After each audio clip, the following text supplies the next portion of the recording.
નમસ્કાર મિત્રો, ગુજરાત પોલીસ ભરતી બોર્ડ દ્વારા પોલીસ સબ ઇન્સ્પેક્ટર અને લોકરક્ષક દળ LRTની લિખિત પરીક્ષા ટૂંક સમયમાં લેવાશે. આ પરીક્ષામાં ભારતના બંધારણ પર સારા એવા ગુણનું ભારણ અથવા વેઇટેજ આપવામાં આવેલ છે. તેથી ઉમેદવારોને માહિતી, જાણકારી અને માર્ગદર્શન મળી રહે તે હેતુસર આ વિડીયો ભારતના બંધારણ ઉપર બનાવેલ છે. અપેક્ષા છે ઉમેદવારોને તે ખૂબ ઉપયોગી થશે.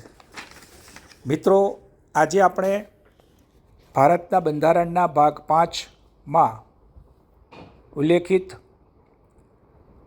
સંઘ સરકારની જોગવાઈમાંની રાજ્યસભા વિશે ચર્ચા કરીશું.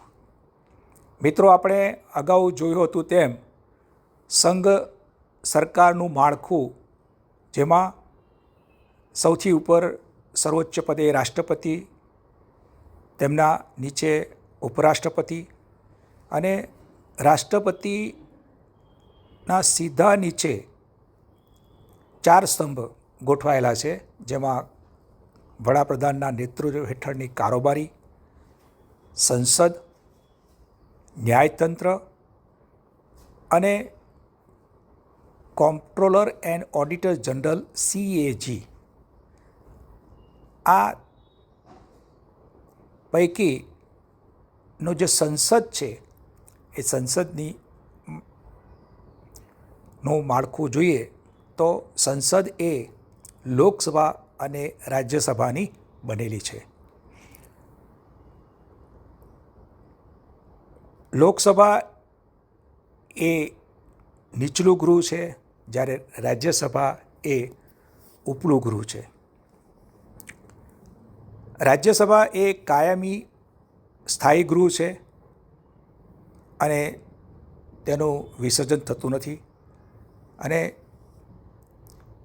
ભારતના બંધારણમાં તેની જોગવાઈ એ રાજ્યોના પ્રતિનિધિત્વ તરીકે કરવામાં આવી છે અને જે એક પરિપક્વ વિચારસરણીવાળા સભ્યોનું આ ગૃહ છે. તો આજે આપણે રાજ્યસભાની જોગવાઈ અને તે બાબતની અન્ય જોગવાઈઓની પણ ચર્ચા કરીશું.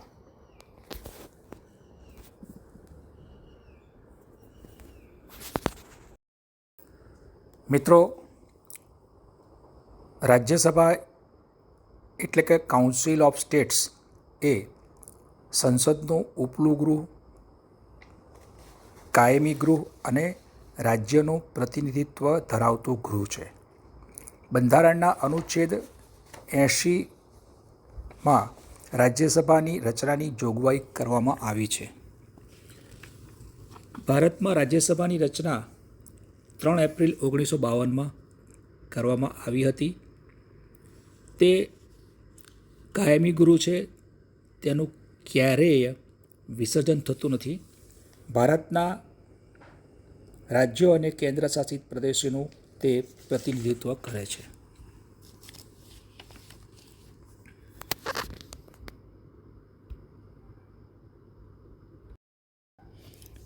રાજ્યસભાની બંધારણીય જોગવાઈની વાત કરીએ તો અનુચ્છેદ 80માં રાજ્યસભાની રચના અને સભ્ય સંખ્યાની જોગવાઈ કરવામાં આવી છે.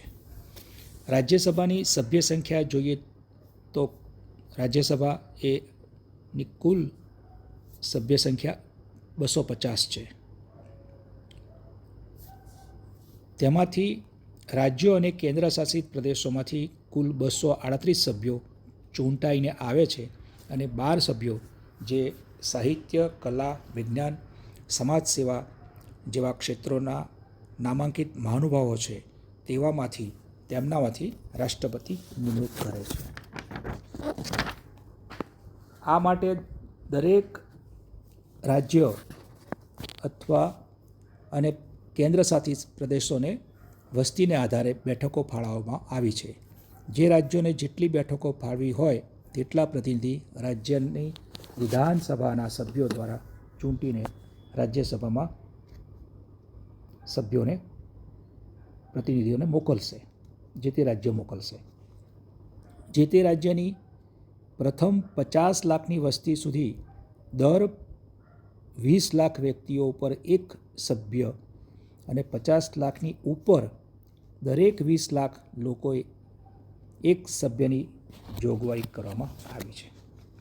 કેન્દ્ર શાસિત પ્રદેશોમાંથી સભ્ય સંખ્યા નક્કી કરવા સંસદ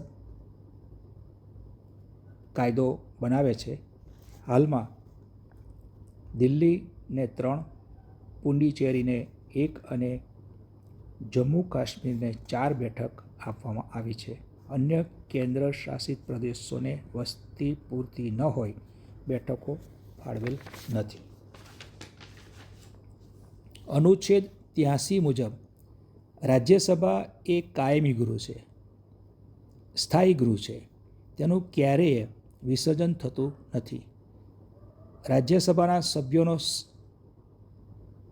અવધિ અથવા તો કાર્યકાળ એ 6 વર્ષનો હોય છે. દર 2 વર્ષે તેના 1/3 સભ્યો નિવૃત્ત થાય છે અને એટલા જ સભ્યો નવા ચૂંટાય છે. રાજ્યસભાના સભ્ય કેટલી વાર બની શકાય એવી બંધારણમાં કોઈ મર્યાદા નથી. રાજ્યસભાના સભ્ય થવા માટેની લાયકાત એ અનુચ્છેદ 84માં જોગવાઈ કરેલ છે. તે મુજબ ઉમેદવાર ભારતના નાગરિક હોવા જોઈએ, તેમની ઉંમર ઓછામાં ઓછી 30 વર્ષ હોવી જોઈએ, તે માનસિક રીતે અસ્થિર કે નાદાર ન હોવા જોઈએ, સંસદ દ્વારા નિયત કરાયેલ યોગ્યતાનો અભાવ અથવા સંસદ દ્વારા તેમને અયોગ્ય જાહેર કરેલ ન હોવા જોઈએ, કેન્દ્ર કે રાજ્ય સરકારના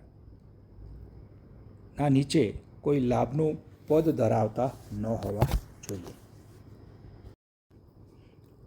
રાજ્યસભાના સભ્યોની ચૂંટણી પરોક્ષ રીતે થાય છે, જેમાં દરેક રાજ્યના ધારાસભ્યો એટલે કે વિધાનસભાના સભ્યો મતદાન કરે છે. રાજ્ય અને કેન્દ્ર શાસિત પ્રદેશના વિધાનસભાના સભ્યો પ્રમાણસર પ્રતિનિધિત્વની એકલ સંક્રમણ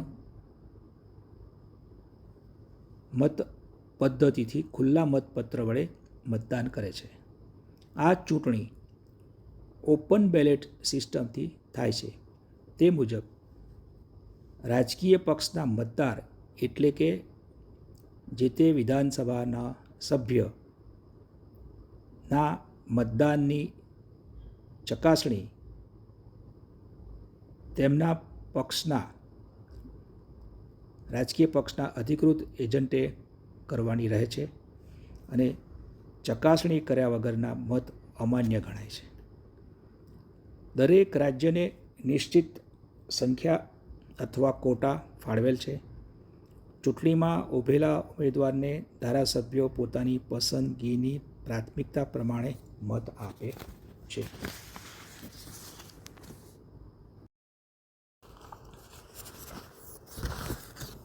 રાજ્યસભાની સત્તાની વાત કરીએ તો રાજ્યસભા એ સંસદનો ભાગ છે, અભિન્ન અંગ છે. તે લોકસભા કરતાં વધુ શક્તિશાળી નથી કે વધુ કમજોર પણ નથી. તેમાં નાણાકીય બિલ એટલે કે નાણાકીય ખરડા સિવાયના તમામ પ્રકારના બિલ ખરડા રજૂ કરી શકાય છે, ચર્ચા કરી અને પસાર કરી શકાય છે અને તેને અન્ય ગૃહ એટલે કે લોકસભામાં એને સ્વીકૃતિ માટે મોકલવું પડે છે. લોકસભામાં પણ આ જ પ્રકારે કોઈ પણ બાબત વિશેનો કાયદો કે વિધેયક પસાર કરવું હોય તો તેના માટેનો જે ખરડો અથવા બિલ એ લોકસભામાં રજૂ થાય છે, તેની ચર્ચા થાય અને તેનો તે પ્રસ્તાવ પસાર થઈ જાય, તે બિલ પસાર થઈ જાય તો તેને મંજૂરી માટે રાજ્યસભામાં મોકલવું પડે છે. પરંતુ ફક્ત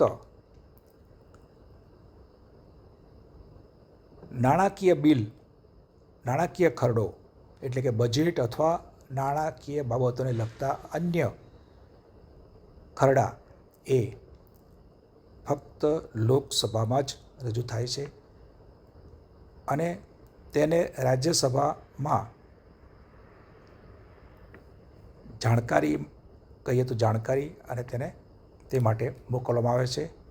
રાજ્યસભામાં તેની ચર્ચા થાય છે, પરંતુ રાજ્યસભા તેમાં કોઈ સૂચનો આપી શકતી નથી અને કોઈ નાણાકીય ખરડો લોકસભામાં પસાર થયો હોય તો તેને અસ્વીકૃત પણ રાજ્યસભામાં કરી શકતી નથી. નાણાકીય ખરડો લોકસભામાંથી પસાર થયા પછી રાજ્યસભામાં આવે અને રાજ્યસભામાંથી 14 દિવસ સુધી તેને જો પરત મોકલવામાં ના આવે તો તે આપોઆપ પસાર થયેલો માનવામાં આવે છે. એટલે બાકીના બધા જ બાબતો માટે લોકસભા અને રાજ્યસભાની સરખી સત્તા છે. બંધારણીય સુધારા પણ રાજ્યસભામાં રજૂ કરી શકાય છે. એટલે રાજ્યસભાને આ પ્રકારની સત્તાઓ છે. નાણાકીય ખરડાની બાબતમાં જ તેની મર્યાદા છે.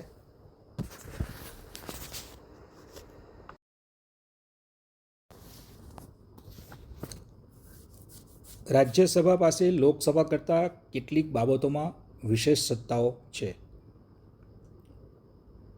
ભારતના બંધારણના અનુચ્છેદ 112 અન્વયે રાજ્યસભા અખિલ ભારતીય સેવા એટલે કે ઓલ ઇન્ડિયા સર્વિસ ઊભી કરી શકે છે. અનુચ્છેદ 249માં માત્ર રાજ્યસભાને અધિકાર છે કે તે રાજ્ય સૂચિના વિષયને રાષ્ટ્રીય મહત્ત્વનો જાહેર કરી શકે છે. રાજ્યસભાની મંજૂરી બાદ સંસદ રાજ્ય યાદીના વિષય પર કાયદો ઘડી શકે છે.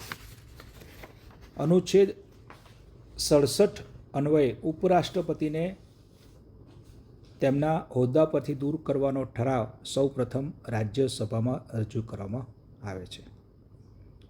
રાષ્ટ્રપતિ સામેનો મહાભિયોગ સુપ્રીમ કોર્ટ અને હાઈકોર્ટના ન્યાયાધીશોને તેમના પદ ઉપરથી દૂર કરવાના મહાભિયોગના જે ઠરાવ પ્રસ્તાવ કરવા માટે રાજ્યસભાની સ્વીકૃતિ જરૂરી છે.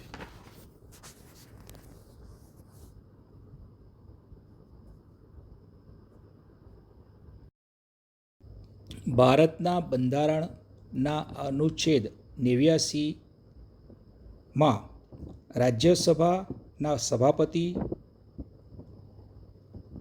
એટલે કે ચેરમેન અને ઉપસભાપતિ એટલે કે ડેપ્યુટી ચેરમેનની જોગવાઈ કરવામાં આવી છે. અનુચ્છેદ 64 અન્વયે ઉપરાષ્ટ્રપતિ રાજ્યસભાના સભાપતિ છે. તેઓ રાજ્યસભાની બેઠક મળે ત્યારે તેનું અધ્યક્ષસ્થાન સંભાળી ગૃહનું સંચાલન કરે છે. તેઓ રાજ્યસભાના સભ્ય નથી, પરંતુ હોદ્દાની રૂએ સભાપતિ છે. તેમનો કાર્યકાળ 5 વર્ષનો હોય છે. રાજ્યસભામાં સભાપતિની ગેરહાજરીમાં ગૃહનું સંચાલન કરવા માટે ઉપસભાપતિ રાજ્યસભાના સભ્યોમાંથી ચૂંટવામાં આવે છે. આમ ઉપસભાપતિ રાજ્યસભાના સભ્ય છે. તેઓને રાજ્યસભા દ્વારા ચૂંટવામાં આવે છે અને તેમનો કાર્યકાળ 6 વર્ષનો હોય છે. તો આમ મિત્રો, આજે આપણે ભારતની સંસદના ઉપલા ગૃહ રાજ્યસભા વિશે ચર્ચા કરી. રાજ્યસભા એ કાયમી ગૃહ છે. તેનું વિસર્જન થતું નથી અને તેમાં 2 વર્ષે 1/3 સભ્યો નિવૃત્ત થાય છે અને એટલા જ સભ્યો નવા ચૂંટાય છે અને તે કાયમી ગૃહ રહે છે. આ ચૂંટાયેલા સભ્યોનો કાર્યકાળ 6 વર્ષનો હોય છે અને રાજ્યસભા એ રીતે મહત્ત્વનું છે કે જ્યારે લોકસભાનું કોઈ પણ કારણસર અસ્તિત્વ ન હોય, લોકસભાનું વિસર્જન થયું હોય, ચૂંટણી થોડી મોડી થઈ હોય કે કોઈ પણ કારણસર લોકસભાનું અસ્તિત્વ ન હોય તેવા સમયે કોઈ નિયમો, કાયદા કે વિધેયક પસાર કરવાનું થાય અને તે નક્કી કરવાનું થાય ત્યારે એક ગૃહ અસ્તિત્વમાં હોવું જોઈએ અને તે કારણસર આ રાજ્યસભા એ કાયમી ગૃહ તરીકે એની કામગીરી કરે છે અને તેમાં કોઈ ઠરાવ કે પ્રસ્તાવ પસાર કરી, વિધેયક પસાર કરી અને કાયદો બનાવી શકાય છે અને દેશનું કામકાજ ચલાવી શકાય છે. એટલે આ રીતે મૂળ ઉદ્દેશ જે રાજ્યસભા ની રચના માટેનો છે તે આ છે અને તેમાં વરિષ્ઠ જે સભ્યો છે, રાજ્યોનું પ્રતિનિધિત્વ છે, એ બધું ધ્યાને રહેતા તે ખૂબ મહત્ત્વનું ગૃહ છે એમ કહી શકાય. તો આજે આપણે રાજ્યસભાની વાત કરી. આગામી વિડીયોમાં બીજી બંધારણની જોગવાઈઓની ચર્ચા કરીશું. ત્યાં સુધી વિરામ લઈએ. આપનો ખૂબ ખૂબ આભાર. અમારા આ વિડીયોને જો આપને પસંદ આવે તો લાઈક કરજો, શેર કરજો અને કોમેન્ટ કરજો અને અમારી આ ચેનલને જો સબસ્ક્રાઈબ ન કરી હોય તો સબસ્ક્રાઈબ કરજો, જેથી આગામી વિડીયો આપની પાસે સરળતાથી પહોંચી જાય.